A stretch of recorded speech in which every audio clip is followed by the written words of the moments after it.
and welcome back to Trek Untold, the Star Trek podcast that goes beyond the stars.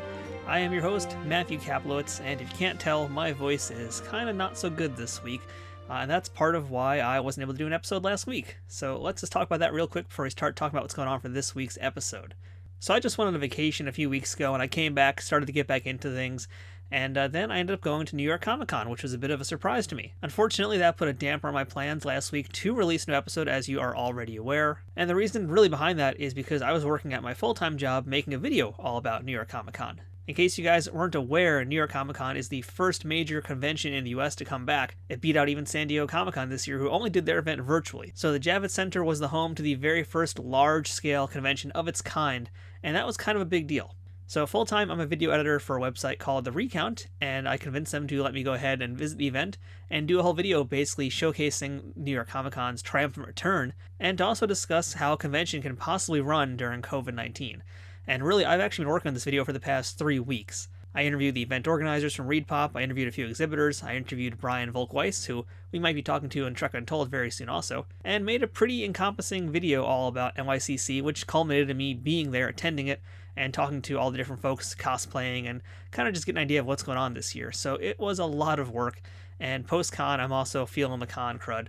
Pretty positive I don't have COVID, thankfully, but yeah, I'm not really feeling so good this week still, but I didn't want to not do an episode, so this week we're doing something, and we're doing something a little bit different, and I think you guys are going to still be pretty happy about it. But as far as things go, yeah, I am back in action.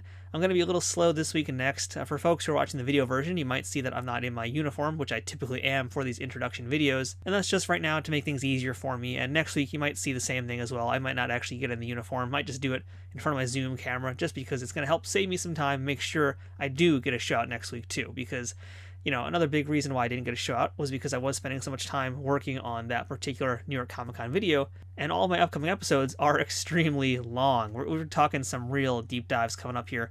I don't want to give out names of guests just yet, but coming up we've got one person who hasn't ever done an interview before, someone else who's done a bunch of interviews but none as detailed as this, and we went 2 hours long, so that's going to be a big one that I'm really excited to share with you guys. And I've got a bunch of other things that are happening very soon. For the most part though, they're all very long interviews. They take a lot of work, they take a lot more time, and I just didn't have the energy or brain power to really deal with that and get ready for Comic-Con. So yeah, now we're back. Things are going to still be a little bit bumpy for me, but I do not want to miss another week until at least the end of the year. So that's kind of the tentative plans. But let's talk about what's going on for this week now. And yeah, I'm coming back with a bang because this week's show, I'm not giving you guys one guest, I'm not giving you guys 2 guests. We've got 3 guests for this episode of Trek Untold. And this episode is our original series book review episode because we have 2 books, 3 authors, all about the original series of Star Trek. So our first book for this episode that we're going to be discussing is Star Trek Designing the Final Frontier, the untold story of how mid-century modern decor shaped our view of the future. And joining us to talk about this new book are the authors Dan Chavkin and Brian McGuire. This is a book that I was really excited to hear about, and it kind of came out of left field in a lot of ways, because it's about architecture and interior design and things that we don't normally talk about on this show, but something I've got some interest in. The original Star Trek series came out at the end of the 60s, and at that time period, the visual aesthetics were pretty unique. In some ways, they're timeless, but in other ways, they are incredibly dated. And a lot of that goes to that look of futurism, that modernism that we saw in that era. And Star Trek Design of the Final Frontier is really all about that and explaining about the artists, explaining about the artwork that you see, and all the different design elements that help build Star Trek into that visually iconic series that we know it as today. And after our discussion with Dan and Brian, we're going to be taking a look at Star Trek the Original Series, A Celebration, with one of its authors, Ian Spelling. This book was co-authored by Ben Robinson, who we also spoke to in a previous episode, and it's coming to us from Hero Collector. And this is the second book in their Celebration series, the first one being all about Star Trek Voyager, and this one being about the original series. It's an enormous hardcover that has all sorts of new interviews, as well as a lot of old interviews with cast members, folks who've never really been in books before or done much interviews about Star Trek either, a lot of production art, tons of gorgeous photos. It's just a really great book. You know, Celebration is a perfect term for this because it really is like a party. It's got a lot of info, it's a lot of fun. I'm really excited to share this one with you guys. And as I mentioned already, it's coming to us from Hero Collector, who were kind enough to sponsor a special contest we are doing this week and next week. And what's that special prize? Well, if you win this contest, you will be receiving a hardcover copy of that Star Trek Original Series, A Celebration book from Hero Collector. But in order to win that, you gotta do something for me. So the way this is gonna work this week and also next week is that you've got 2 weeks now to write a positive rating and give me a 5-star review on iTunes or any other platforms that you're listening to. Take a screenshot of that review once it's published and then send it to me on social media, tagging it at Trek Untold to make sure that I do see it. And that's what you gotta do to enter. I talk every week about how important it is to get those ratings, get those reviews in on iTunes, and this time around I'm giving you guys a real extra incentive to please do that. So you're going to be helping me by boosting the show's appearance on iTunes, and you have a chance to win a very, very awesome book. So I hope you'll take me up on that offer. I hope you'll enter this contest. And once you're done with that, take a screenshot of that review, hit me up on social media at Trek Untold with a screenshot of it proving that it's yours, and you are then in the running to be randomly chosen as a winner for this contest. And it's going to be running starting this Thursday, October 14th, 2021, the day that this episode has first aired, and will run until October 28th. So you guys have 2 weeks, but I would not wait until 2 weeks. I would suggest you do it sooner than later, because sometimes iTunes can take a day or two to actually populate the review on its website. So yeah, giving you guys plenty of time to make sure you can get that in there. And that's thanks to the fine folks at Hero Collector who have a lot of Star Trek books. If you've been a fan of our show for a while, as I mentioned, you listened to our interview with Ben Robinson. He talked all about the different books they do. They've got informational books like the Star Trek Celebration series. They've got their amazing Shipyard series, which details all the different books from across the Star Trek universe and across the different Star Trek timelines. They've got a really fun cocktail book. They have a Mindfulness Mr. Spock book that is also really cool. Recommend that if you want a nice little fun, cute Star Trek book. They've got a lot of different things that they've already put out. They've got a lot more new stuff coming out that you're going to hear about in this week's episode when we talk to Ian Spelling. And in addition to that, you probably know Hero Collector's name because they make those great die-cast models, which I'm a big fan of. And not only that, they're also doing this really cool Build the Enterprise D series right now. This is a subscription service that I'm actually a member of, and I've been reviewing it piece by piece on my YouTube channel, youtube.com/nerdnewstoday. So they've got a lot of cool different things for Star Trek collectors, so do check them out at herocollector.com. Now let's go ahead and get ready for our big Star Trek The Original Series book review this week, starting first with Dan and Brian, and then a little bit later on, we're going to hear from Ian. But before we begin this week's episode, I want to remind you about the different ways that you can support Trek Untold. If you're in a position to help us financially, we have a Patreon page at patreon.com/trekuntold, where you can support us for as little as $2 a month. Joining on higher levels allows you to have early access to the latest episodes, knowing in advance who our guests will be before anybody else finds out, or even the chance to submit questions to some of those future guests, and maybe your question might be heard on that episode. Shout out to our sponsor, Triple Fiction Productions, who create 3D printed toys and prop replicas inspired by Star Trek. Their items come in all shapes and all sizes and are always amazing, but you're going to hear a little bit more about them later on in the show. But most importantly, I need you to leave a review and rating on iTunes or wherever you're listening to Trek Untold. 5-star ratings and positive reviews help this show pop up when new listeners search for Star Trek podcasts and make sure that they know they're listening to something that is worth their time. If you're watching this episode in video format on YouTube, please leave a thumbs up, share the video, and of course, comment there as well. Interacting on all these platforms is a guaranteed way to spread the word about Trek Untold. So if you've been a fan of this show, please do take action in whatever way you can and help make sure that Trek Untold can reach more listeners just like you who are going to love this type of content. And don't forget to follow us on our social media pages, which includes Twitter, Instagram, and Facebook. All you need to do is type in at Trek Untold on any of those platforms, search for us that way, and you will find us just like that. You can also watch the video version of this episode on our YouTube channel, which you can subscribe to at youtube.com/nerdnewstoday. The video versions are released on Sundays, so the audio version will always come first, but if you prefer watching it, that's the way to do it. We also do a lot of other Trek-related content there, including toy and book reviews and plenty of other stuff, so you might want to take a look too, just so you can indulge and get yourself a new daily dose of Trek nerddom however way you like to get it. Now, without further ado, let's bring in this week's guest and get this episode started. Computer, beam in this week's guest. And welcome back to Trek Untold, and now joining us on the other side of the screen, or I should say screens in this case, we have Dan Chavkin and Brian McGuire, and they're here today to talk about their new book, which is all about the design of Star Trek, and that is Star Trek Designing the Final Frontier. Dan, Brian, thank you so much for being here today. Thank you. My pleasure. It's great being here. So this book is really cool. This is something that really appeals to me because, I'm, of course, a lover of Star Trek, but I'm not like one of those folks that gets really mired in the technical stuff. Like, I don't need to know all about the nacelles and things like that. What I really like is these design elements, and this book was, like, perfect. I'm really excited to chat with you guys all about the different things in this. But I'd like to ask you guys first the question we start all these interviews with, and that's, I'll start with you, Dan, in fact. What is your earliest memory of Star Trek? As a child, I probably glanced at it when it was on TV, but it I wasn't really aware of the Star Trek universe per se. I think at the time, I think it was really just sort of a background presence in my life, because I didn't grow up watching it, but my parents did. I'm not of the Star Trek generation, so it didn't really catch on to me until much later in life. And how about you, Brian? Were you a fan at a young age too, or just kind of came into it later on? Well, I'm old enough to have lived through the original Star Trek series. I was in junior high school when it premiered.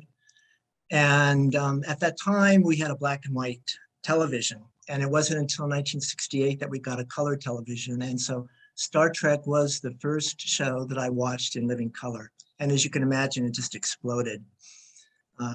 So it was, that's why I remember it, because of the imagery of color all of a sudden. And I've been pretty much a Trekkie ever since. I have a lot of friends who followed Star Trek, and so I probably know more than I would like to admit about the trivia. And you guys, by the way, should add too. You guys have very interesting backgrounds as well. And Brian, I was reading the byline in the back of the book, and you are a molecular biologist and a biochemist. Is that right? I got my doctorate in biochemistry, yes. And most of my professional work was in the pharmaceutical industry. I worked in clinical research, new drug development, mostly in oncology, but also infectious diseases. And Dan, you're also a photographer, right? That's your occupation?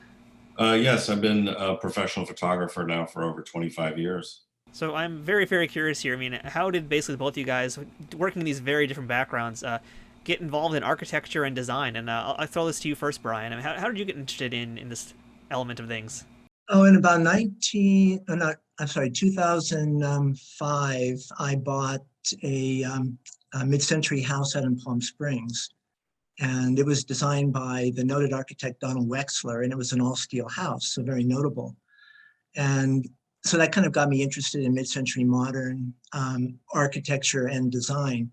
And it was because of my house in Palm Springs that I met Dan Chavkin. I think he had just moved to Palm Springs around the time that I bought my house, and he knocked on my door one day and asked if he could photograph my house. So that's how we got to be acquainted. And in 2012, I submitted an application to get my house listed in the National Register of Historic Places. And I had Dan Chavkin do the photo shoot for that. So we've known each other, for the last 20-some years, I guess. Dan, did you specialize in like architectural photography or something else? Is that how you kind of got intermixed with this part of it?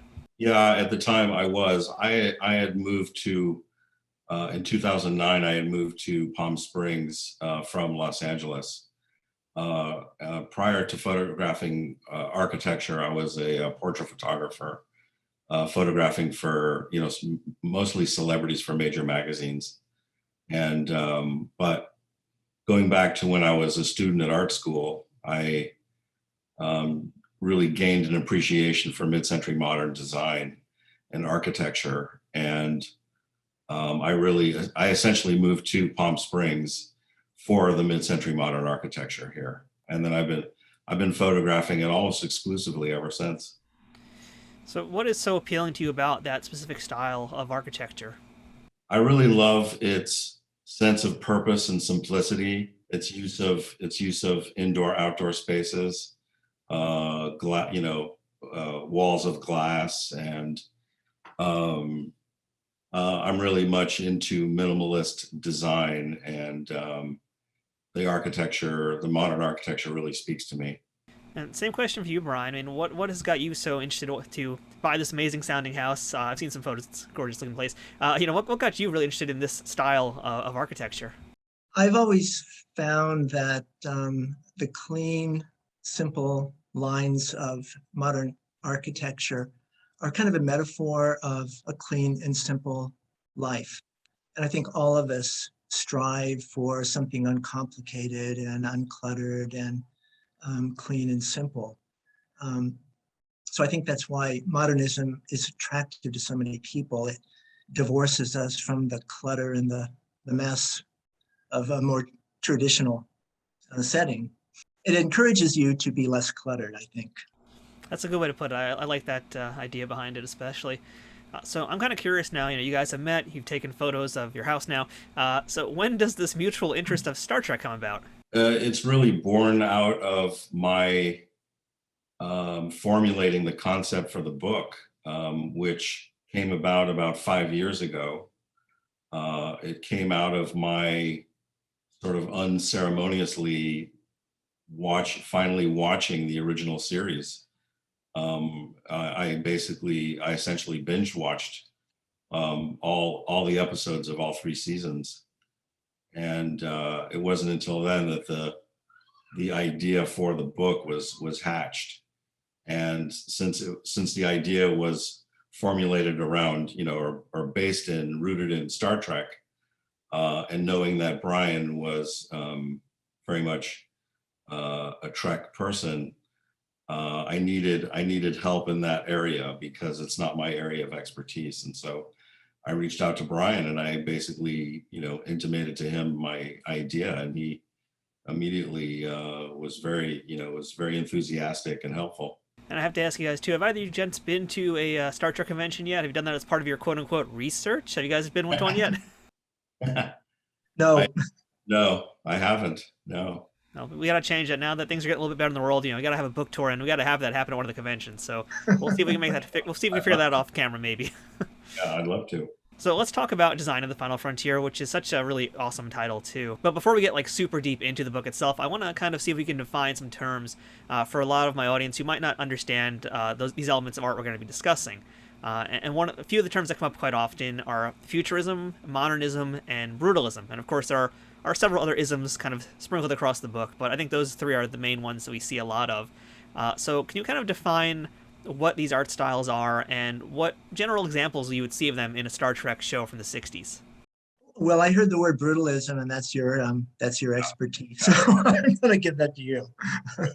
Well, brutalism is a movement that was rooted in architecture based on the prevalent use of concrete, raw concrete. And it's a style that was very much popularized in Great Britain. This is around mid-century into the 70s, 1980s. It exposes itself on the show in Star Trek, not so much through architecture, but through sculpture and decorative elements on the scene throughout the show that we have exemplified in the book throughout. And what about a definition of modernism and futurism? I'll take a crack at modernism. Well, mid-century modernism is traditionally considered to go from the mid-40s into the early 70s. And it was a reaction against the more traditional derivative architecture that we're used to here in the United States, at least. Its basis is in the Bauhaus movement in Germany, which was really back in the 1920s. A lot of the architects and designers of Europe emigrated to the United States after the war, or some before the war, and kind of planted the seeds of modernism. California particularly was kind of a hotbed of new and different things. And as we said in the book, it kind of became a petri dish for experimentation, both in architecture and the decorative arts. As for futurism, I think that's a much more general term, but I guess it is more of a predictive thing, what we think will be in the future, as opposed to what we're doing right now. In futurism, I think first was an arts and social movement that came out of Italy originally, and it deals with a lot of sort of progressive ideas involving technology and youth and culture and that sort of thing. Predictive is a very good word to use in this case too, because a lot of folks to this day still say how Star Trek has predicted what we'd be using today in 2021. Basically Star Trek predicted the communication devices and all sorts of things like that. So it's really cool that these two styles have kind of met in that time period too. So when it comes to Star Trek design, this is kind of an interesting question here, and I find this, especially for your book, this is something I really want to get an answer to. You know, Star Trek is from that era of television when it is super campy. I mean, we're talking like the Batman show in the 1960s too, bright popping colors. It's pop art. It's pop art. It's campy. So we talk about, you know, what's in your book, and you're discussing these different artistic elements, these different elements of art. How much of Star Trek is camp, and how much of it has authentic artistic merit? A lot of the eventual look of Star Trek was driven by just the economy. They had a very small budget, and they had to just grab what they could as cheaply as possible. So a lot of the objects that they used were borrowed from showroom floors. So it was more of just the expedience of quickly throwing together a set that would portray the 23rd century or an alien culture. I guess I don't see a lot of camp in Star Trek. I think they were serious about what they were projecting and portraying.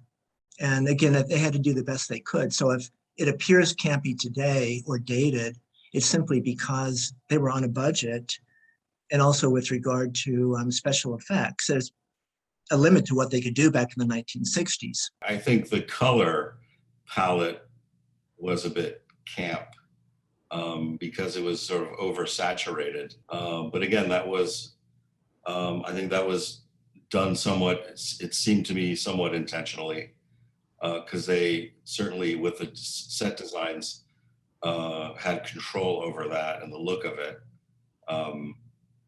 But you know, as far as you, like Brian said, pulling pieces, it really rooted the show in something much more realistic and, of course, ultimately futuristic. You can see differences between the two pilot episodes and the ultimate production episodes, just in the palette of color. It was a lot more muted in the pilots. There was a lot of the green color or gold. And I think just by virtue of the fact that people were starting to get colored televisions, they wanted to goose up the color. So the engineering and communications people wore red, the science and medical personnel wore blue, and then the command people wore the gold or the khaki colored. But I think some of that was just to address the needs of a color projection. And that reminds me of one of the chapters in the book, which is in fact about the fashion of Star Trek, and I found that part really interesting too, just basically discussing now how the color tones and the values of the color changed in that pilot to what we ended up seeing. Brian, actually, would you like to explain the story behind a little bit of why those color choices happened? The pilot episodes had the women personnel in costumes very, very similar to what the men were wearing. They had black trousers and they had kind of a turtleneck or loose top. As urban legend has it, Grace Lee Whitney, who was playing Yeoman Janice Rand, complained to the costume guy that she wanted something different. And so she suggested the mini skirts and the tall black boots. And so they complied, and it kind of certainly changed the look of Star Trek. And there's quite a bit of evidence that it altered the trajectory of style based on the Pierre Cardin line of his futuristic looking outfits. And you guys have a great photo in there of, I can't remember his name before, who has some outfits that basically have like, it looks like a symbol of a Star Trek insignia too. I mean, I'm wondering how much of that influenced ultimately what became to be the Star Trek insignia. Pierre Cardin had a line of clothing called Cosmocore. He was attempting to portray this, what he felt was the future of design. And he was very interested in space travel and even went as far as to visit NASA in Houston to discuss with them what they thought people should be wearing on the moon. So he was a very avid developer of the futuristic look, and certainly in women's costumes, with regard to the use of synthetics and unisex clothing, and again, the short skirts and the very high boots. So I guess it poses the question, was Star Trek influenced by Pierre Cardin or the other way around? And we dated those photos purposely so you could see when they were taken relative to on the Star Trek. And it kind of looks like Cardin was influenced by Star Trek. And one very prominent clue is that emblem that you see on someone's dress that looks like the Star Trek insignia. Now, there's a lot of time in this book here that's spent on furniture and things like that, because obviously the folks at Enterprise, they got to sit somewhere, they got to put their things down somewhere too. And so I really enjoyed that section on the captain's chair in particular, and it kind of speaks to a lot of other elements that you discuss in the book too, related to chairs and furniture. So Dan, I'd love if you can kind of tell us a little bit about the behind-the-scenes story of what the captain's chair actually is and how they put it together. Well, I don't know the specifics of how they actually put it together. I know that. You didn't find the carpenter who made that thing? Yeah, I wish. I was able to contact one of the set decorators, but not the carpenters, and I wasn't able to get a clear answer from John Dwyer, the set decorator, as to how and why that was put together. Other than that, they located this particular chair designed by the designer Arthur Umanoff, and it was really. It came in a chair form, and it came in as a tandem seat version as well, and then they built the components around that chair, and leaving a good part of it exposed. So to the point where, fortunately, I was able to recognize it and determine the fact that it was designed by a designer, because I think initially I had seen that chair as just a total creation from the set designers.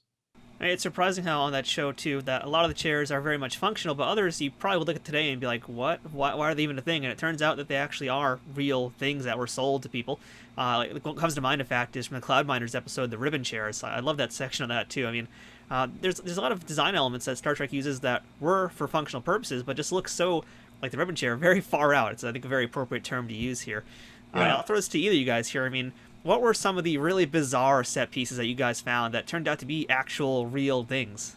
Well, something very simple, like McCoy's device is known as a microphone, as a Shure microphone that we have in the book, that he uses as a medical device. I thought that was, for me, a bit eye-opening.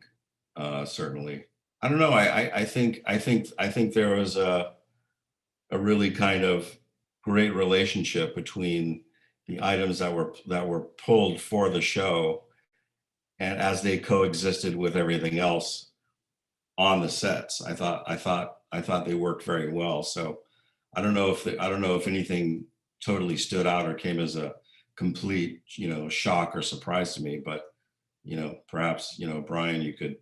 Well, a lot of things were repurposed. As Dan pointed out, a microphone became a cardiac monitor. Along the same line, salt and pepper shakers became surgical tools. Other things were modified very heavily, not only, as we already discussed, the captain's chair, but the Burke chairs that were used throughout the Enterprise and other sets. They added a vinyl cover to extend the height of it, and then they added some decals on the back to kind of, I guess, disguise, that it's actually a very common everyday item. So again, I think it just goes to the creativity they had to show to work with what they had, what was available to serve the purpose of the plot. It definitely didn't hurt that the design aesthetic of that time also was so unique and very much, there's all sorts of isms we could use here, but it's very much a 60s kind of design. Like I think of things like the Saurian brandy decanter, and you guys explained what that actually is from. And that's just like, I guess it makes sense that it would be an actual item that you could buy at a liquor store back then, but it seems so alien to me even today. For most people, modernism was very alien looking, which is why it made an ideal genre to use for depicting the 23rd century. Perhaps over in Europe, they were more used to these high-end designers, but Americans were still gravitating towards the very traditional, early American traditional look. And for them, modernism was very strange and very out of place and very alien looking. So I suppose it just depends on what you're used to. Now, obviously, you guys know a lot about art and design. It goes without saying because you've written a whole book about it. But what was the research process like to do something like a Star Trek book? I mean, you guys already know what a lot of the different things are with your background, but trying to figure out other parts of it. I mean, how did you go about researching this stuff? Did you go into the Roddenberry archives or visit any prop departments? The creative process was first Dan doing his binge watching, and he would do a freeze frame and screen grab of the items that caught his eye. And it was through that process that he amassed such a number of images that he realized that there was really enough for a book. And so the second part of the research was he wasn't sure where these items came from because he didn't know Star Trek very well. So he gave me a flash drive of 100 some objects. And because I'm such a Trekkie, I was able to key each one down to episode and scene. And so that was the first cut of organization. And then we realized that it's only a certain number of episodes that heavily featured mid-century modern. So then Dan did his research into each individual item, identifying the designer, and then he would prepare a biography of that designer and manufacturer when appropriate. And so that was the nucleus of the book. And there were so many other things left over that we were able to prepare other chapters on special topics like the futurist architecture. We have kind of a prop set decoration miscellaneous chapter. So that was the research. Well, I think largely Brian explained it best generally. What I did is I'm sort of hooked into the design community here in Palm Springs and Los Angeles, having collected some of these pieces myself over the years. I was able to reach out to certain design store owners and design aficionados about identifying what some of these pieces were. Most of them I was able to identify myself, but I did need some assistance in properly IDing something so that I knew I would get it right and accurate. And then based on that research, I then needed to find examples of these pieces somewhere out in the world, sold by design stores, and I was able, through a particular portal online called First Dibs, which is a high-end marketplace for furniture and decorative arts. I was able to locate examples of these pieces throughout the world, and the store owners were kind enough to let me use their photographs of these pieces. So that was a tremendous help in assembling this book, for sure. You had asked about whether we visited any facility of CBS Viacom. We did go to the Star Trek archive in Carson, California. That's owned by Viacom CBS. We were primarily looking for set stills and publicity photos and things that we wouldn't necessarily have access to just by watching, the DVDs. And we did find some things. But over the years, Paramount/CBS had sold off a lot of things. They had auctions, they auctioned off props and costumes. And so there wasn't as much as you would like to think in a Star Trek archive. So a lot of folks out there, I don't think they really understand that someone out there actually has to design every little element that you see, especially on a sci-fi show. And that includes things like decorative elements that we take for granted. Like there's I think, a spread in your book about like even just what's on the walls, the decorative art on the walls, or just different structures that'll be adoring the walls here. These things are designed by various people. Sometimes they're actually made by a prop person on the show. Other times they are repurposed from actual items like we've been discussing. So when you're looking through all the different things that the Star Trek show acquired and repurposed and retrofitted, if you will, to look like it's part of the future, was there ever any artist or piece of art that really shocked you to see that it was there? Like maybe it was something very significant or important to the culture in the 60s that you're just like, how did it end up on a sci-fi show? In Cloudminders, the use of the ribbon chairs, actually, because designed by Pierre Paulin, because he was a very noted, high-end, sophisticated European designer at the time. The chairs, the ribbon chairs, were expensive in their day.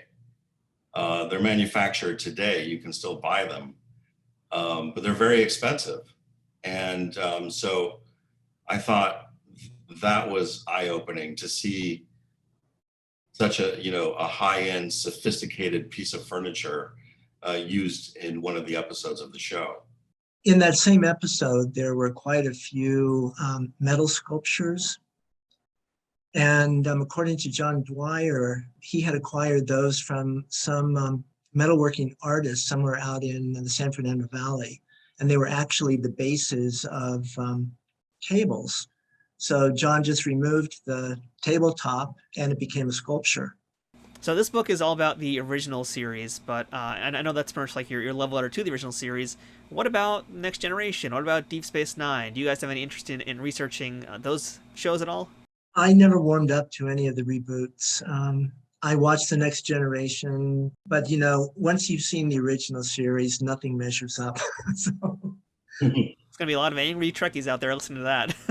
Yeah, well, I can give it a more impartial answer. I sort of really favor the idea of identifying things and locating things. I love that aspect of it. I do it when I watch an old film and I see a piece of furniture that I recognize. So my love for that is pretty great. And in fact, there is a gentleman out there who is doing just that. He's you probably know who he is, Matthew, but he's done that with all the iterations of Star Trek and identifying all the furniture, the glassware, the art. It's pretty extensive. It's impressive. I mean, I'm grateful for folks like there who have done that, because now I can get myself an actual Rock the Genome mug, and DS9 fans know what I'm talking about. Brian's got no idea what that is, because he's over there in original series land. He's like, Deep Space Nine, no thank you. Is there anything in here that you think is like super interesting that might like really grab somebody, make them want to read the book? Is there like any particular item that you want to mention that we haven't talked about yet? Not so much individual items, but I think what's interesting in general is how they use these items, not only to suit the purpose of the plot, but to develop the character of the person who chose the item. In other words, it can reflect the personality of the character, the sort of things that he has in his quarters, and then also how these items articulate with the plot and actually become a character. I think one good example is how the art directors use brutalism in the various storylines or plots. As Dan pointed out, it's a very harsh, jagged, unsettling kind of style. And we seem to find that on planets that are either engaged in warfare or have a streak of cruelty in them. It kind of reflects their persona. Sometimes brutalism is used to demonstrate contrast. In the episode Taste of Armageddon, there's a lot of brutalism on a world that ostensibly is peaceful, yet they're engaged in a 500-year warfare with a neighboring planet, but it's all driven by computers. And so their valuation of human life is somewhat suspect when they march 500 people into disintegration chambers. Yet they live in a very beautiful world full of art and beautiful architecture. But you see brutalism there. So does that reflect, their underlying personality? Which is mixed with very futuristic furniture, namely the Warren Plattner wire chair and the Bill Curry lighting, coexisting within the same space.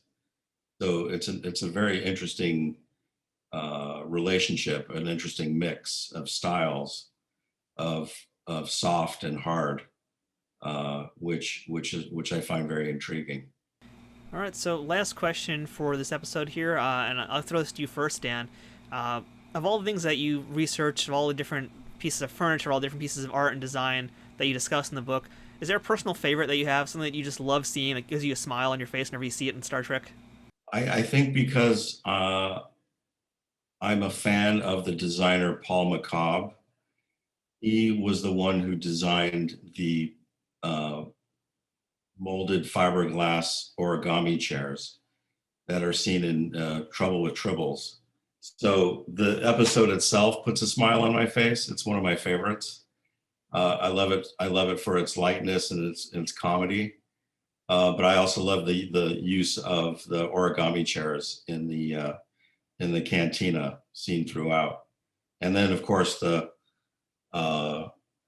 sort of canteen brawl of the chairs being thrown around, which isn't typical of that use of furniture. For me, it is the sculpted chairs by Chromecraft. And those were seen in two different episodes. They were seen in The Trouble with Tribbles and also in Spock's Brain. And I have to confess, I ran out and bought a set of 4. No reason to be ashamed about that. We all do that. Like I said, I bought that Rock the Geno mug from DS9. I had to have that, so I totally get that. Well, you can take comfort in the fact that at the end of the book, there's a catalog of the major items in the book that gives you designer, manufacturer, and the country of origin. So you can just go shopping using the book if you like. So we're going to have a nice big Star Trek shopping spree after this episode is over, and I definitely recommend it. I mean, that's one of the reasons I really enjoy this book, is because, well, aside from the fact that it does have that little glossary of where to buy the stuff, I mean, for folks who are, again, not so much into like the nitty-gritty of the technical things, I don't really need to know all the different things about the warp core. I love hearing about this element of art and design that's in sci-fi shows, especially from the 60s. It's such a unique time period for film and for television, and this book is like the perfect companion piece, just deciphering what all the stuff is, where it all comes from, and what it all means, essentially. So, I really, really did enjoy this book, and it made me want to learn more about architecture, which I normally don't really have much of interest in. So congratulations on getting a Trekkie to want to learn more about that. So once again, folks, the book is Star Trek: Designing the Final Frontier. It is by Brian McGuire, Dan Chavkin. We're going to have links to that in the show notes for this week's episode, so make sure you check it out. I really cannot recommend this one enough. Gentlemen, thank you so much for telling us all about the book and sharing your stories. I really appreciate your time. Thank you, Matthew. Trek Untold will return momentarily. Trek Untold is brought to you by Triple Fiction Productions. Triple Fiction Productions produces affordable and unique 3D printed Trek-inspired products from the original series, Next Generation, Deep Space Nine, Voyager, Enterprise, and the movies. Ranging from prop replicas to use in a fan film or cosplay, to accessories or playsets for figures in all different sizes, Triple Fiction Productions has got you covered. Past pieces for toys have included large centerpieces like 10 Forward from the Enterprise D, shuttlecrafts complete with working lights, and the Voyager Bridge, with smaller pieces including Borg alcoves, the Genesis device, and the dreaded arch-enemy of Worf, barrels. All highly detailed products are 3D printed and hand-painted in the USA, with new items added all the time, while simultaneously improving their printing quality based on fan feedback. To learn more about their products, visit triple-fictionproductions.net or visit them on Facebook at facebook.com/triplefictionproductions.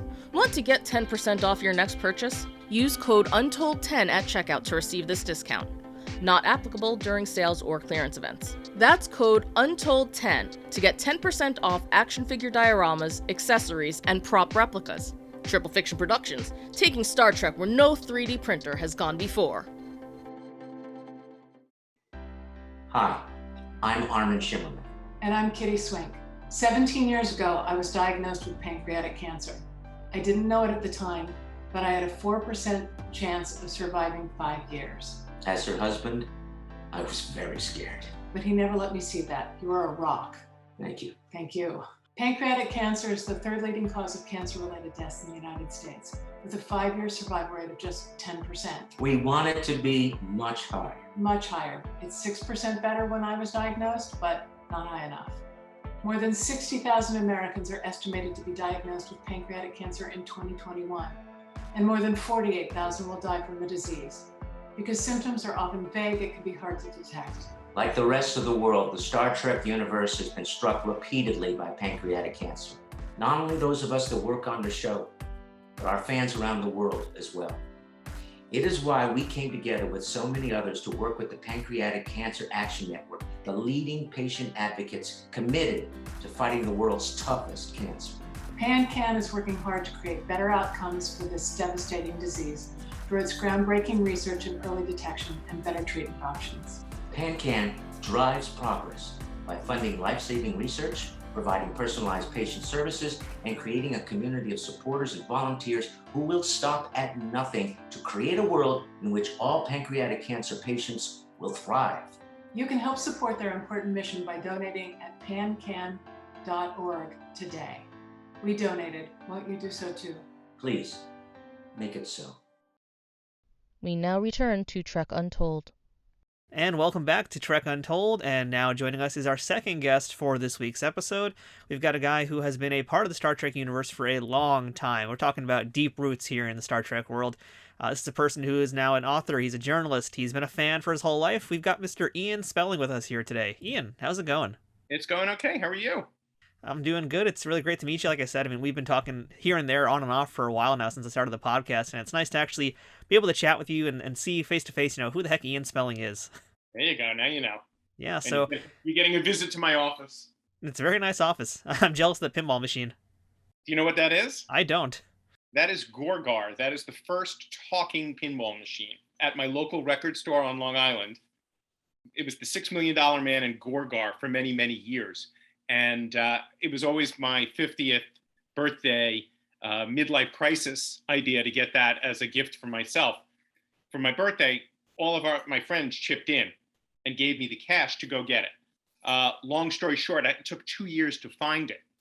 And it turns out that the guy who sold it to me is friends with a man who is he owns an arcade and he repairs pinball machines. That guy is a hardcore Star Trek fan. So he comes over to my house to fix the machine and he sees all the Star Trek stuff and he's like, are you involved in the world of Star Trek? I'm like, yes, I am. He stayed for 4 hours chatting about Star Trek. I gave him some Trek swag, and he brought that machine back from probably an 80 out of 100 to about a 95 out of 100. He literally took it from good to mint. That's an amazing story. It's of course, there's Trekkies everywhere. When you least expect it, you'll find one. Right? Tell me about it. That's why I brought the story up, because it had the Star Trek connection. So we're going to be talking about a little bit the new book from Hero Collector that you wrote with Ben Robinson, which is Star Trek, the original series, A Celebration. But before we get into that, I want to just jump back a little bit in the past of Ian Spelling. We now know a little bit about your pinball love. But what's your earliest memory of Star Trek? I grew up watching Star Trek on PIX, WPIX in New York, Channel 11. It was on at 6 o'clock. It was on at 11 o'clock weeknights. So twice a day. And there weren't that many episodes, right? So you saw a lot of the episodes a lot of times.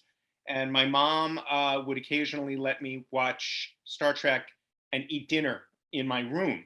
I had a little crummy old, I think it was a 12-inch, 13-inch, I'm not sure, black and white TV was my first experience of Star Trek. And we did have a color TV down in the basement. So I sometimes watched it down there as well. And I loved what it was about. I loved the performances. I loved the special effects for their time were unbelievable. And that's what caught my attention. And then, the other part of it came just a little bit later when I went to a few conventions, and that led me to my writing career. I cover Star Trek. We'll discuss this, but I mean, I cover entertainment. And Star Trek became my specialty. And but it was Star Trek that opened the door. I would go to the conventions, and George Takei would stay at the same hotel where the event was held, or Walter, or Mark Leonard, or whoever. And it was a combination of me going up to the actors at the convention saying, would you talk to me for my college newspaper, the Albany Student Press? Or calling the hotel and saying, can you put me through to Mr. Takei's room? Sure, hang on. Ring, ring. Hello. And I'd say, my name's Ian Spelling. I'm with the Albany Student Press. Would you do an interview with me? And you're going to ask me how I started to write professionally about Star Trek, I'm sure. It all segues from this. One of the conventions I was at, I guess I was 20 or 21, I met Majel Barrett, and she sat for 15 minutes and did an interview with me. And then I met Roddenberry. I met Gene. And I said, would you do an interview with me? And he said, I can't do it right now, young man, but here's my business card. He literally handed me his business card and said, call my assistant, tell her I said yes, and we'll make it happen. It's a very long story. If you want it, I'll give it to you. But basically, we did an interview. I sold that to Starlog, in addition to running it in my college newspaper. It actually wasn't the first interview I sold to Starlog.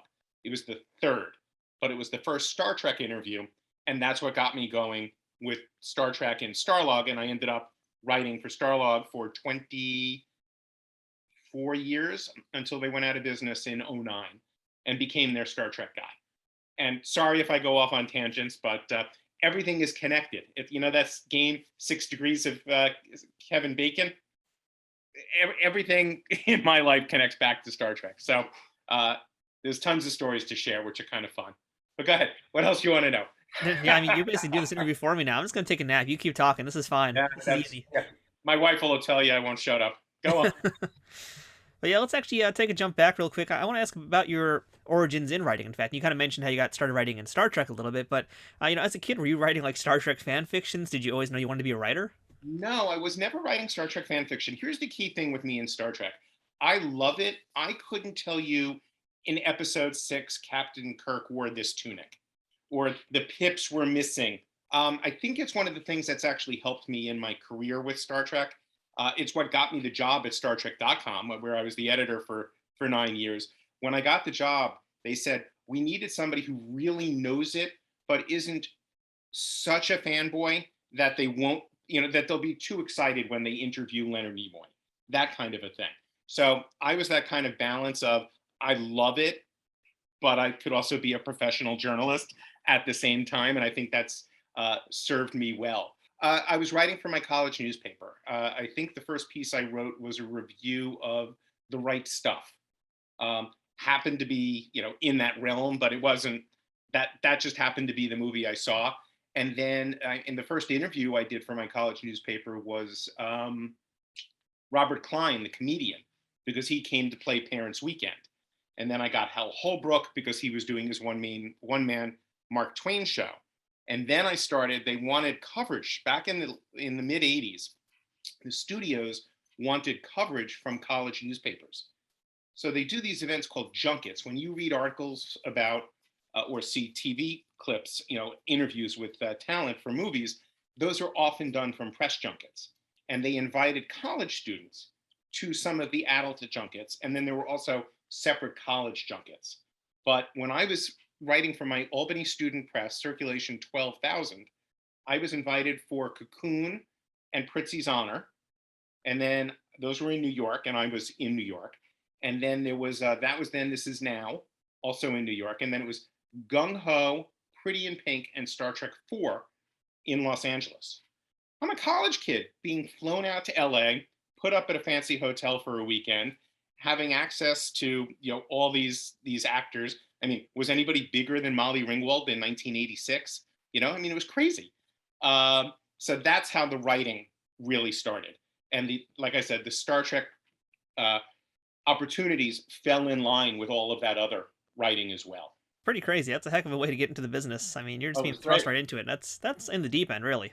Oh, it was great. I loved it. And so I've seen some photos. In fact, I know you've talked about in other places. I mean, you basically have visited a lot of sets of different Star Trek shows. You've probably seen a lot of things the average person has not seen.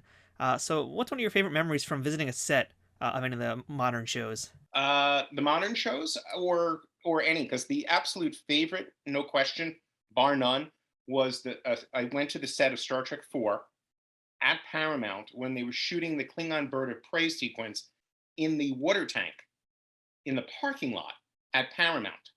And so it was the day the bird of prey is in there. You see this fake whale tail going along. They had lightning machines and wind machines. Leonard Nimoy is in his white bathrobe with his, the band around his head. They were filming the scene where the entire crew is on the edge of the bird of prey, and Jimmy Doohan slips and falls. If you watch the credits at the end of Star Trek 4, they kind of replay scenes from the movie more or less in order. The only blooper in there is that alternate shot of Jimmy falling in the water. That was the day I was on set. And so, there's Nimoy looking in the camera, watching the shot.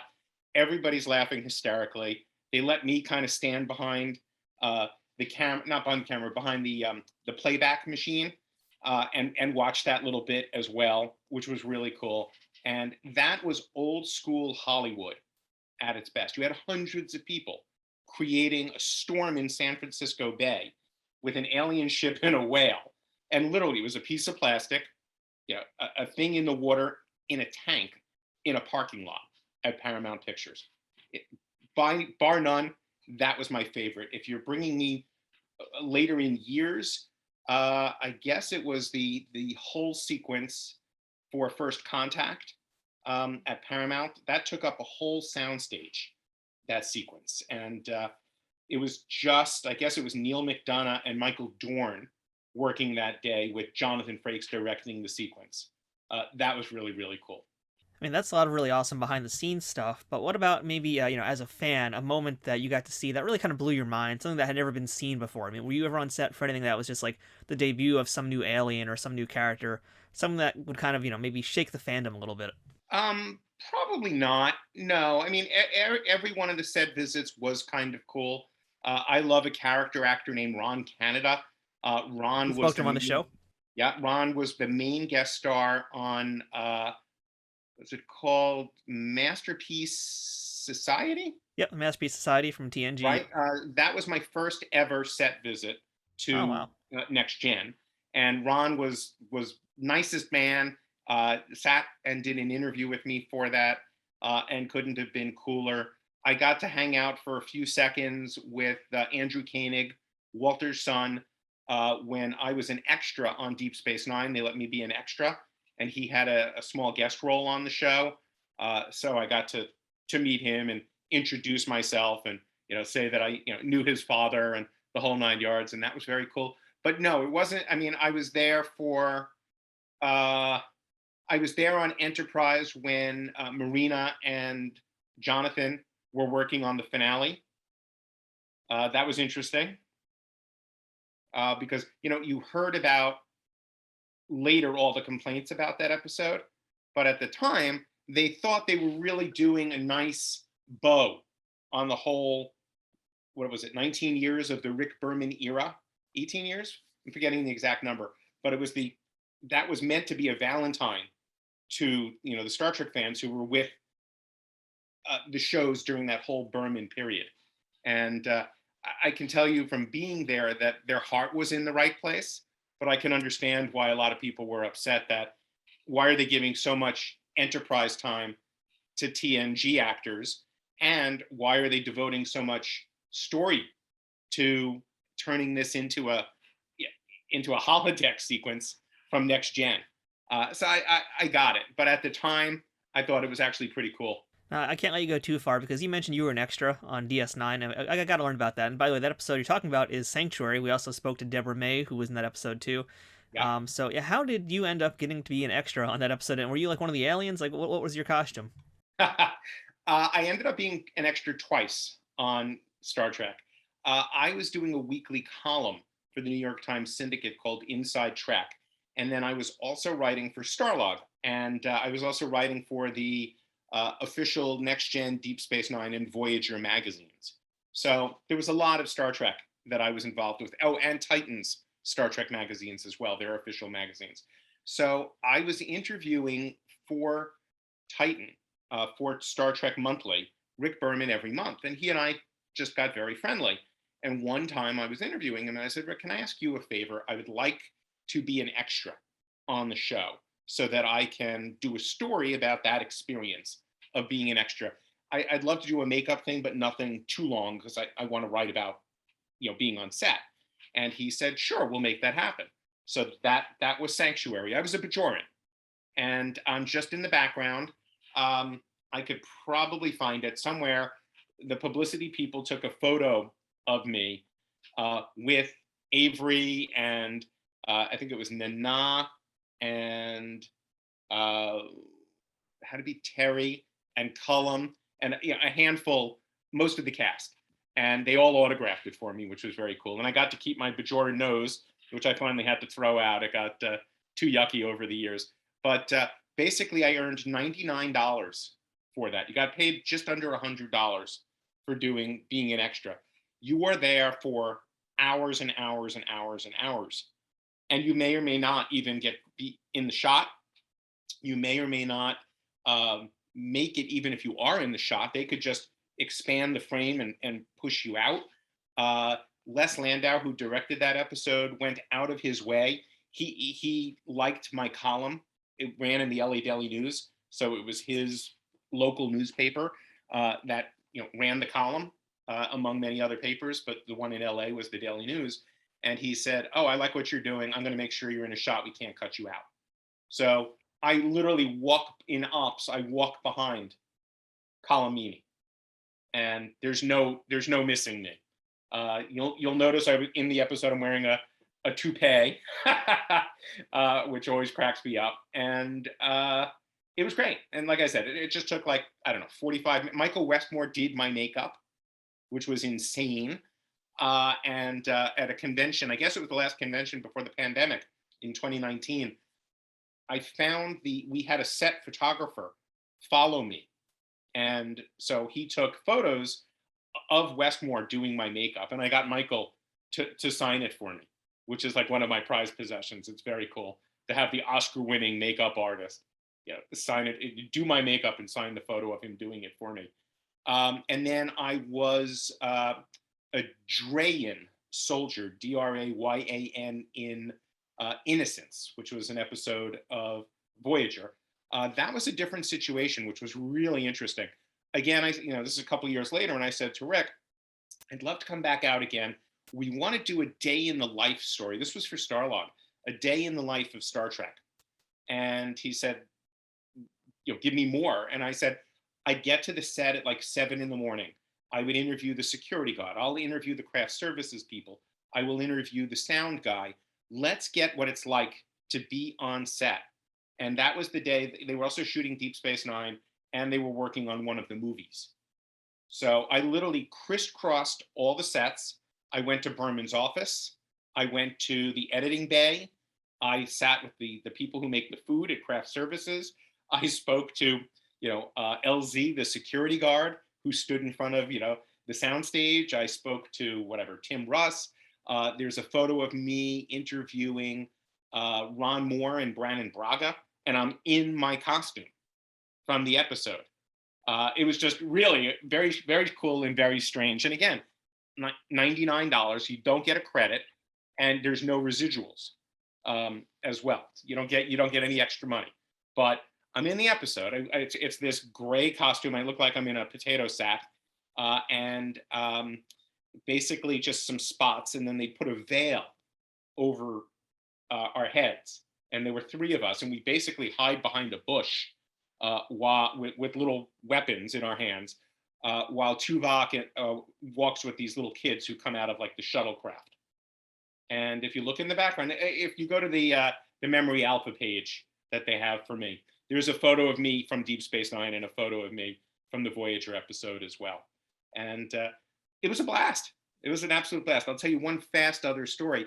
I realized if I had asked Rick, could I have a line of dialogue, he might have let me, and I never asked. So years later, I was doing the licensed magazine for Charmed, and I was dealing with Brad Kern, the producer, and with Star Trek, I was doing the magazine. I was interviewing him almost once a month. And we had a whole conversation about whether or not Charmed would be back for another season. He said no, and he wrote this season finale as a series finale. And I said, Brad, you're going to get renewed. I've seen the CW's pilots. It's cheaper to keep you on the air than it is to go with new, spend all the money on new shows. And he's like, no way. I'll bet you anything. He said, what do you want if you're right? And I said, it's always been my fantasy to have a line of dialogue and die on screen. So on Charmed, I actually got to play a demon named Ian, and I get killed. And I got paid $900 because I had one line of dialogue. Are you all right? And boom, that you got 50% each repeat initially until it went down to X amount. That was in 2005. I still get checks from Charm. I think I have one right here. Hang on. For 16 cents. That is amazing. Yeah. All these years later, I make about $100 a year from it. But that was cool because it got me on IMDb. There's literally a credit at the end of the episode, guest stars and Ian spelling as Ian. That was and I got blown up like I wanted to. My demon master, who was a Star Trek guest star named Lee Steinberg, blew me up. He was kind of like a Phantom of the Opera character. It was great. I mean, you're basically living the dream here right now. I mean, aside from being blown up by people, which is also really cool. That's one of my dreams, getting killed on a show too. But I mean, you're basically living the dream here. You're hanging around Star Trek sets. You're getting to be an extra here and there. You're building relationships with all these people. But I got to ask you, just let's talk just specifically in the Star Trek realm here. Also, having access to so many different people, so many of the big stars, so many of the character actors. Who would you say was the most intimidating person to ever sit down and do an interview with you? Let's see. Mark Alimo is scary as hell. He's a scary, scary man. He's a riot. I actually just moderated his panel in Vegas. Still scared the shit out of me. But he was great. He's really a nice man. But that was the one that going in scared me, and talking to him scared me. Let's see. When I was much younger, Mark Leonard was very much like his character. Very serious and actorly and professional and no nonsense. And I don't think he cracked a smile the entire interview. That was a little intimidating, especially because I had just spoken to Jimmy Doohan, who was, chatty and friendly and the whole 9 yards. And Mark Leonard was perfectly lovely. I don't want to make it sound like, he was difficult, but he was a serious man. And, he took what he did, even in an interview with a 21-year-old college kid, deadly serious. Kate Mulgrew is an interesting case. Have you ever spoken to or seen interviews with Kate? She is very forthright and very, you have to go in knowing your stuff with Kate. If you don't, she will call you on it, as she should. And she is super smart and has very strong opinions. And you have to be ready. If you share an opinion with her, you have to be prepared to back it up. She'll accept if she doesn't agree with you, but you need to be prepared to present your side of an argument. Fair enough. So I'm going to consider that my warning for whenever I talk to Kate Mulgrew one day, hopefully, that now I know what to get ready for. Yeah, I wouldn't call it a warning. I would just call it practical advice. Yeah, fair enough. Now, from one interview to another, I'm going to make a Star Wars reference here, but, I would consider you to be the Jedi and me the young Padawan in this situation here.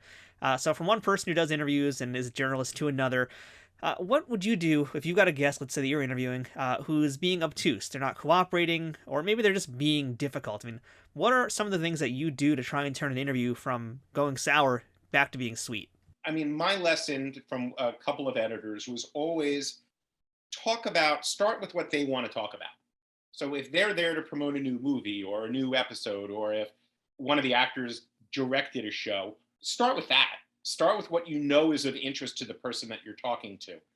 It doesn't always work. If you're talking to someone who's on episode 22 of a series that's been on for 7 years, and you're their 10th interview of the day, and they're tired and cranky, you might not get anything out of them. You really might not. But some simple steps to try to avoid that are to ask questions that you hope or think or expect will be of interest to them. And rule number one, never, ever ask a yes or no question.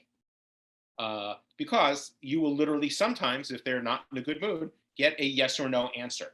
And then all of a sudden you're stuck with silence, or you have to then kind of think on your feet and say, ask a follow-up question that's in the same line but isn't a yes or no question.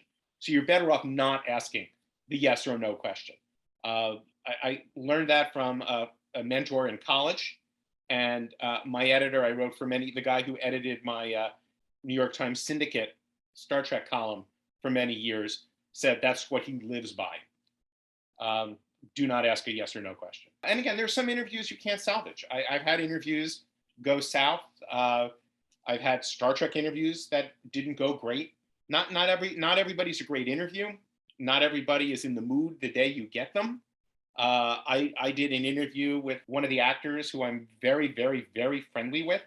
But there was construction going on in her home that day, and she literally was interrupted by the noise and a child and a pet, and literally was distracted. And there was, I got just enough out of it to make it a decent piece. But at the end, this person basically just said, so sorry, I know we've had better interviews than this, but it was the way it was. And that was the only time this person was available. So I had to go with what I got. You know what I mean? I know exactly what you mean, and I mean I've had some troubles on this show and other places as well. I've been lucky that for the most part a lot of my interviews have been very good, and I've had really awesome guests. But I know exactly what you mean, where sometimes they just don't want to do it, and you're kind of just trying to pull teeth to get good answers or get a good soundbite out of them. The other thing you get that's a nightmare is, because of modern technology, is a Zoom call or even a cell phone interview. I did an interview for a book I'm working on with somebody who literally cut out constantly. So at the end of the interview, I had to say to him, listen, I'm going to send you the transcript, and can you fill in the blanks for me? Because you literally cut out, I would say for the interview was almost an hour, and for the first 10 or 15 minutes, literally I could hear every other word. And I don't want to have to make stuff up. So I said, I'm going to send it to you. Just write it back to me. And he's like, not a problem. We'll do that. I don't want to name names, but I've had a similar situation where I basically had to re-interview the same person twice because of technical difficulties and on their end. But so it's nice to be able to commiserate right now with someone about this. I gotta tell you. Have you ever screwed up completely and not recorded a conversation? That hasn't happened in a long time. I've screwed up other elements of the recording, or I've screwed up audio stuff here and there. But I mean, having done this for a long time now, I've made really egregious mistakes, but I haven't done that in a long time, and hopefully I don't do that again for a very long time. I interviewed one of the little people from Willow a million years ago, and back then it was a tape recorder. You brought a tape recorder with you. Somehow the battery didn't work, or it was on pause, and I screwed it up. And literally I had to call the publicist and say, can we do it again? And the guy was gracious enough to do it again. And ever since then, now everything is digital, and I use the notes on my phone. Sorry, not the notes, the recording on my phone to do it. But after that, I went from using a regular tape recorder to the micro cassette recorder and the regular recorder. I did everything twice. And I can't tell you how many times it happened where one or the other recorder didn't work. And thank God I had double dipped, because otherwise I really would have had a problem. Yeah, that's an important note. I think for anybody who's listening right now who does want to pursue journalism or wants to pursue podcasting or interviewing or YouTubing, whatever, it is very important to have a backup of everything you do. And I'm talking, your files as well always should be backed up in two places. Any audio that you especially do should be backed up in two places, and ideally recorded in two places if you can do that. And if you're someone who's doing stuff on camera too, we're just talking tips now. But if you're doing stuff on camera also, make sure that if you're going to be recording directly into your camera, do have a second source of audio that's external from that camera, because if your camera screws up, you've lost everything. But that's like a whole different episode, Ian. We're going to have to do a whole episode about like how to do interviews, I guess. But let's talk about the book now, which, as we mentioned, Star Trek, the original series, The Celebration. This is now the second book in the Celebration series from Hero Collector. So yeah, just real quick, I mean, what is the elevator pitch for this book? What's it all about? The book is about 55 years of the original show. And, there are books by and about the actors. There are books about the ships. There are books about the makeup. there really isn't and there are interview books, but there isn't a comprehensive book really that explores the making of the show from the early memos that Roddenberry wrote to the early Desilu days, to Paramount taking over, to the production of the episodes, to the finished episodes, along with an episode guide and a little bit about, for example, the fandom or the fan letter campaign to save the show. So this covers the entire scope of the original show. We don't get into the movies. We don't get into the animated show. This is about the 3 seasons of the original series. And where we could, we interviewed people who are still with us. And where we couldn't, with people who were no longer with us, a lot of them were interviewed over the years, either by Ben or myself. It's actually why Ben asked me to co-write the book with him, because he knew I had interviewed Jimmy Doohan multiple times and Len Nimoy multiple times and that kind of a thing. And I had access to all of that. And so that made me the right person to do this particular one with him. And the whole goal was, Ben likes to call it a convention in a book. And I really agree with that. Yes, there are books that go into more depth on individual topics. We had 256 pages. So, a chapter on makeup is 8 or 10 pages. But I love the chapter on directors. For example, Ralph Sinensky's still alive. I think he's 98, and he did 6.5 episodes. And the 0.5 is the Tholian web, and he got fired during the making of it. So all of that is in there. And then the other key thing was to get people who were still alive, who really hadn't been covered before. So we've got Carrie Foster, who was one of the guest stars in the original series, and she was the only one who worked with both Jeff Hunter and Shatner, who's still alive. We've got April Tatro, who is forgive my dog, I think he's annoyed that my wife went downstairs. We got April Tatro, who was the human version of the cat Isis in Assignment Earth. I don't pretend I discovered her. Larry Nemechek, a good friend of mine, found her and had her on his podcast. But I believe this is her first in-print interview that she's ever done. So I'm thrilled to have that. And probably you're going to ask, is there anything you really discovered for the book? The coolest thing in the book for me, and I wish we had more pages devoted to it, but again, space is space, is the phaser rifle that helped sell. It was made for Where No Man Has Gone Before. And it was made in part because NBC wanted proof of some sort that Star Trek could be an action-oriented show and not just, high-minded sci-fi. And so they commissioned this phaser rifle. A man named Reuben Klamer designed it. Do you know the Game of Life? You spin the wheel and you get little cars and drive around. He is in the Hall of Fame, the Game Hall of Fame, for inventing the Game of Life. He built the gun, the Napoleon solo gun from Man from U.N.C.L.E.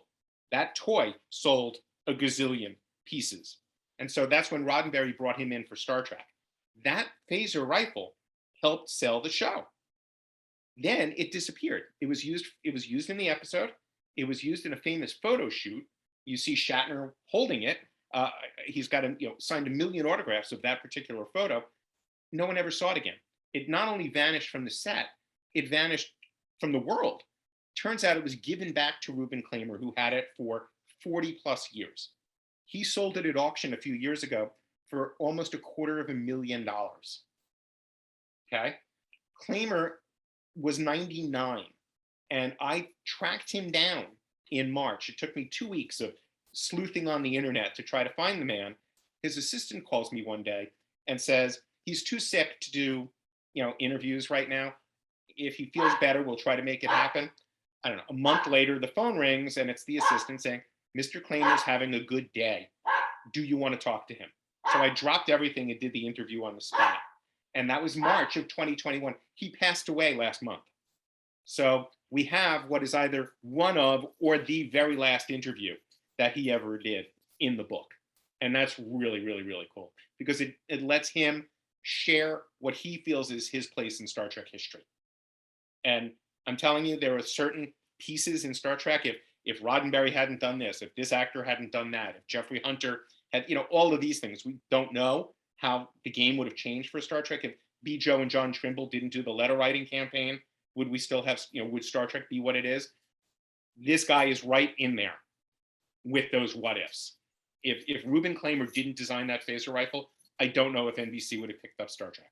I got a chance to take a look at the book in advance, and it really is cool. I mean, celebration is a great way to put it, because it feels like a party. I mean, you got like full color, beautiful photos all over the place. You've got all these behind the scenes bits of production art as well in the book, and just, of course, all sorts of really amazing interviews that you and Ben did, which have a lot of folks who, this is Trek Untold. We like to track down the same people you guys are doing with that book. A whole bunch of interviews with folks who've never really talked much before, or sometimes at all. And I actually would like to talk a little bit about Lloyd Haynes, who was Lieutenant Alden. And I really like that section because that's a guy I didn't really know much about either at all. And you got a little bit about him. So can you tell us a little bit about Lloyd? Lloyd was a fascinating actor. It was a guest spot for him. He thought it might lead to more, and it didn't. He passed away. There wasn't much I could do, but we wanted to be sure to include him because he was an early African-American presence, other than Nichelle, on the show. And he went on to have a great role. Was it why am I blanking on the name? Was it Room 222, right? And I found a memoir about him by his wife. And that I was able to pull some material from to try to present a view of the man for people who, like you or me, didn't know really who he was, or more importantly, what he was about as a man and as an actor. And I think, this little 2-page chapter gives you some sense of, hey, this was an actor and a character that were kind of important, A, to Star Trek, and B, to entertainment history in context of the times, and B, that he apparently, by all accounts, was a good man. And, that he got his shot having a successful television show as an educator was great. I'm glad you picked up on that one. I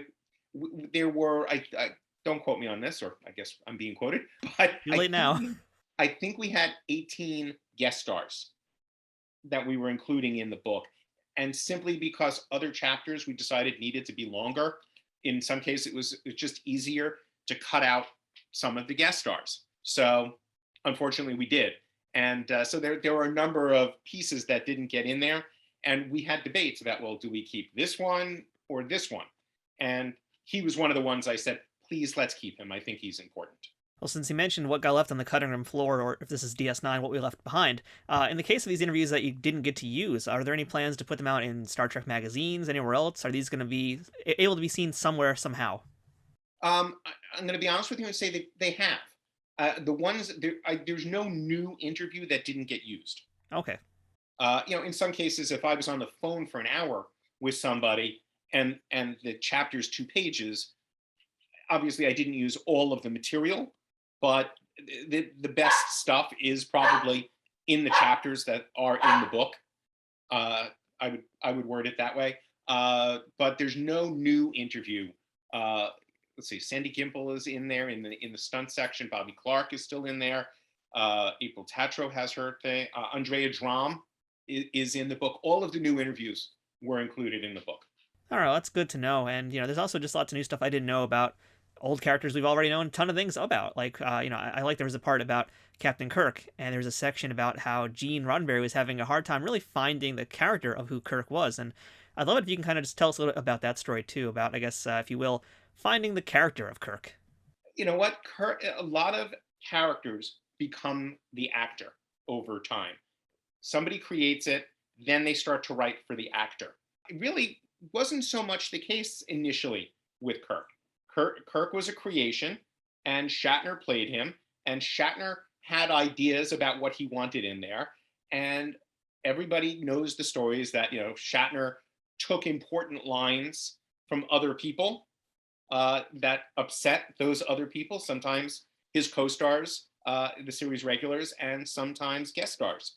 But he said, and I don't disagree with him to a degree, that it was always about the character.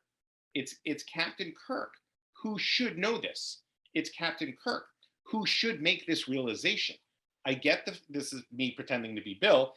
I get the point that this character in a script should have a line of dialogue, but for the sake of the captain, it's the captain who needs to say it. And honestly, Roddenberry and Gene Kuhn and the various producers on the show took Shatner's side in that argument, and it's addressed in the book. There was a whole fight between Shatner and Nimoy over who was the star of the show. Nimoy was getting a lot of publicity, a lot of press, because people were fascinated by the pointy-eared devil character on the show, right? And he was getting a lot of notoriety as well. And Shatner felt he was the star of the show. And finally, it came down to Shatner sitting in a room with Nimoy and Roddenberry having to say, Kirk is the main character and Shatner is the star of the show. It obviously created some tension between Shatner and Nimoy, and certainly between Nimoy and Roddenberry. But the practical reality was, who is the main character on the starship? It's the captain. And, it's a shame that egos got bruised and lines got taken. But at the end of the day, if you boil it down to it has to be about the captain, that's the way the cookie had to crumble. Now, this book has chapters on the actors, it has chapters about the characters, it has chapters with behind-the-scenes information, and there are some chapters that are just about episodes themselves. And one of the most iconic episodes and most beloved is The City on the Edge of Forever. It's one of my personal favorites. It's a Harlan Ellison episode, if you want to call it that. I mean, his name's on it, even though he didn't necessarily like that, which we can maybe talk about here. But, again, Star Trek has been around now for 55 years. A lot of the stories have been told. I would love to know if you learned anything new about City on the Edge of Forever. Not really. Part of our mission with the book was to separate the reality from the myth. I think that applies to that episode. Look, Harlan was not happy with the rewrites. Bottom line, he wanted his name taken off, the whole 9 yards. But it ended up being a great episode. And come on, you got to give credit to Roddenberry where it's deserved, right?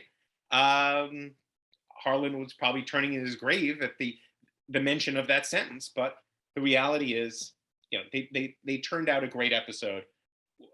With him, without him, despite him, whatever words you want to use, it came together beautifully. So, and I don't know if you've ever seen some of the shots that were taken out, some of the little snippets. There are extended moments of scenes where you get more reaction shots. It's unbelievable stuff as a fan, just to see the missing footage. That was really cool. During my research, I was looking at some of that stuff. Just the perspective was slightly different when Edith Keeler gets hit by the truck, and all of that. Very, very, very cool. But no, I mean, again, part of the challenge with the book was we're trying to make it accessible to the hardcore fan and give them as much information that's new as possible. And we're trying to introduce Star Trek to maybe the original series, to maybe somebody whose entry point is discovery. So we really wanted to just focus on the facts, what made the episode special, why it's unique within Star Trek. If you notice, we don't call that listing of those episodes the 12 best episodes. They're really the most important episodes for various different reasons. And that's the key thing. And so I personally, that's one of my favorite episodes, no question. But Ben and I had this conversation was, let's just try to stick to the facts that we know, and pull the myth out. And I think we accomplished that, particularly in those looks back at the individual episodes. And I'll tell you quickly, Ben and I kind of fought each other because, we had limited space. There are a lot of good episodes. There are ones that didn't make the cut, even though they'd be on somebody else's list. And I fought for this episode, and Ben fought for that episode. And, what we went with is what we went with, because we felt those were what we could say the most about as well, which I thought was key. And I like how you're kind of demystifying and separating the fact from fiction, as you said. That's a great way to put it, because there are some episodes that have a lot of stories where no one really knows what the actual truth is about them. And Right. I think one of those episodes also that gets talked about a lot to this day still because of its relevance is the episode Plato's Stepchildren, because that has the first on-screen kiss with a black person and a white person on TV. That's some groundbreaking stuff here, but there's still like all sorts of stories about it where people disagree on what actually happened, or it was actually was it actually the real first kiss on television for that kind of thing. So I mean, what did you learn about that episode and that particular moment? Okay. That was very interesting to me personally, because it wasn't the first of its kind. It wasn't even the first on Star Trek. He had kissed another actress of color previously, just not African American, just a different nationality. So the whole thing got blown up at the time as partly a publicity thing, right? That this was a super special episode. It's a great episode, and it was important, and it was great that they kissed. But it wasn't the first. It wasn't even the first on Star Trek. And then you also run into, I reread Nichelle's memoir. I reread Shatner's memoir. Everybody has a different take on the same exact story. So there's no right answer that we can discern. Okay, we don't have anything behind the scenes. There's no footage of it that I could watch to say Shatner's right and Nichelle is wrong, Nichelle is right and Shatner's wrong. So we put both perspectives in the book. You'll also notice you asked about tricks for journalism. One trick is when you're dealing with something that's 55 years ago, and there's really no way to completely 1000% accurately say this is true or not, is wherever possible, when somebody's discussing something that's in question, it's a quote, so that that is that person's perspective and not necessarily 1000% accurate. There's only so much you can do about that. There's a lot of questions in terms of the casting of the show. We spoke to Joe D'Agosta, the original casting director, who hired a lot of the people. But, again, it was 56 years ago plus that he started to cast these people. And other people, I'm dealing with the next gen people now. And there are different stories about how some of them got cast.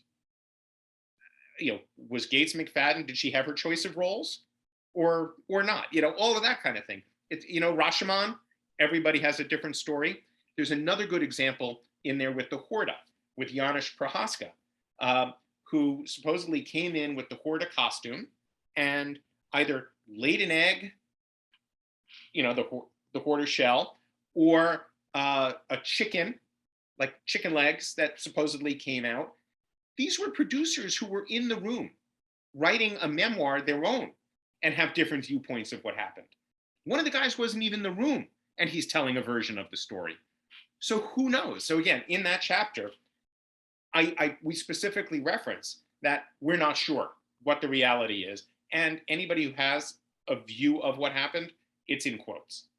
And that's the best you can do 55 years after the fact with no evidence. Yeah, exactly. I mean, it's still an amazing piece of work. In spite of the fact that you can't necessarily get every single fact, you guys present the whole story, which is very important to at least trying to decipher what is the truth. Right. Well, we put it out there to let people decide for themselves, I guess is the way you could put it. Yeah, yeah. So yeah, again, this book is like a serious deep dive. It's great for people who are just getting into Star Trek. It's really great for folks who are super deep into it. So a lot of really great things about it. But as we mentioned at the start of this episode, this is the second book in the series, the first one being Voyager. So are there plans for more Celebration books from Hero Collector? Yes. I mean, if you just do the math on the anniversaries, what's coming up, 35th of Next Gen, and then you've also got a Deep Space Nine anniversary. So I can tell you those are the next books. I feel like it's not really spoilers. It's just kind of what it is. Yeah. I mean, look, the Voyager book did great.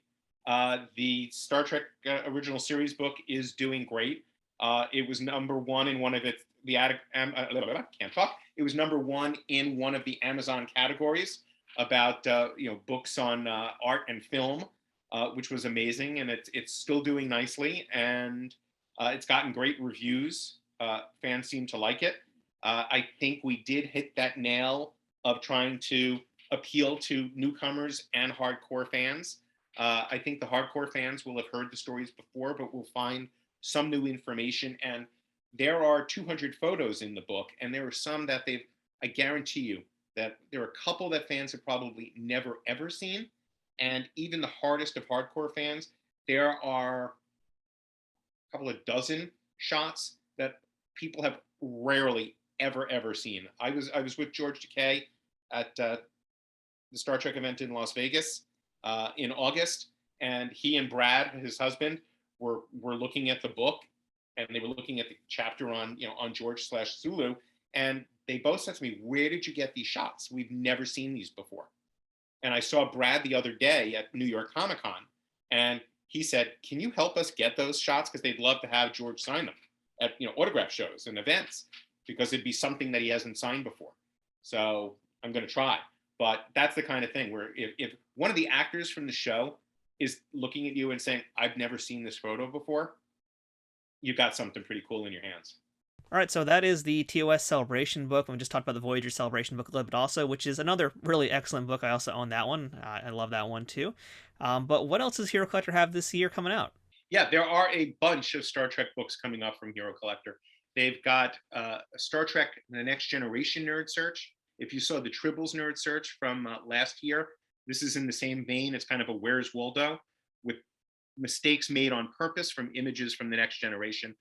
It's very funny. There's the Book of Grudge, which is written by Rob Perlman, who knows his Star Trek, is one of the funniest guys on the planet.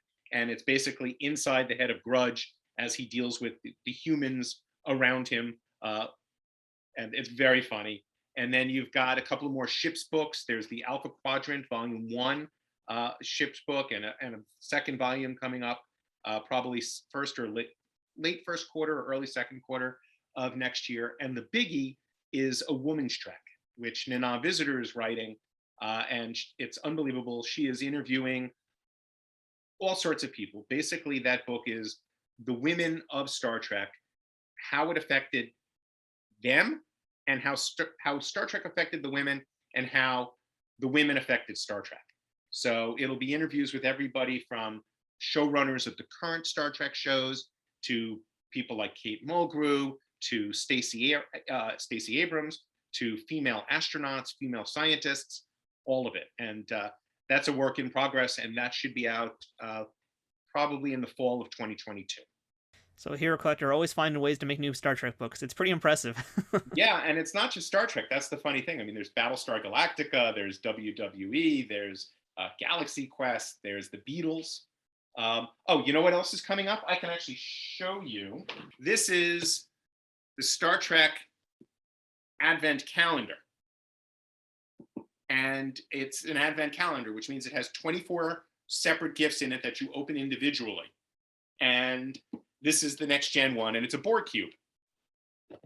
And it's very, very cool. And it's not just Next Gen gifts in it. There's a whole variety of very cool Star Trek stuff in there.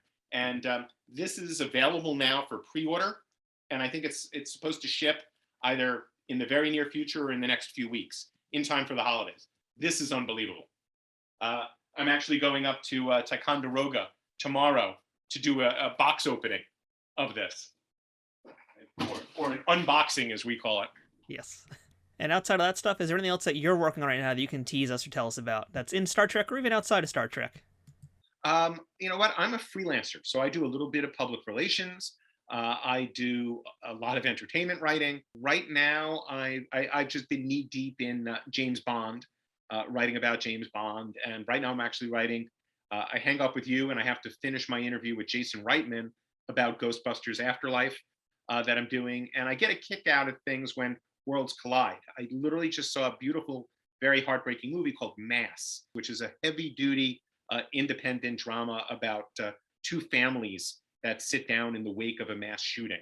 And Jason Isaacs is ridiculously good in this movie. It wouldn't be surprising if he got an Oscar nomination for it, or if the movie did itself. And so I had to do an interview with him. And it was just very cool because I had interviewed him for Harry Potter. I had interviewed him for The Patriot. I had interviewed him for a TV show he did called Awake. And I had interviewed him a bunch of times for Discovery. And so it was just very cool to interview him again now in a whole different context. You know, I don't have his home number. I don't have his email. I don't pretend we're friends, but we're professional, work friendly is the best way to put it. And he's like, "Hey, Ian, how are you? Good to talk to you again. You know, how cool is it to talk about something different?" And it was that kind of a conversation. And then at the end, I had to ask him about Star Trek. I said, "I have one Star Trek question for you. If came back to you on Discovery and said, hey, we want to examine Prime Lorca or bring you back in some other way, shape, or form, he said, absolutely.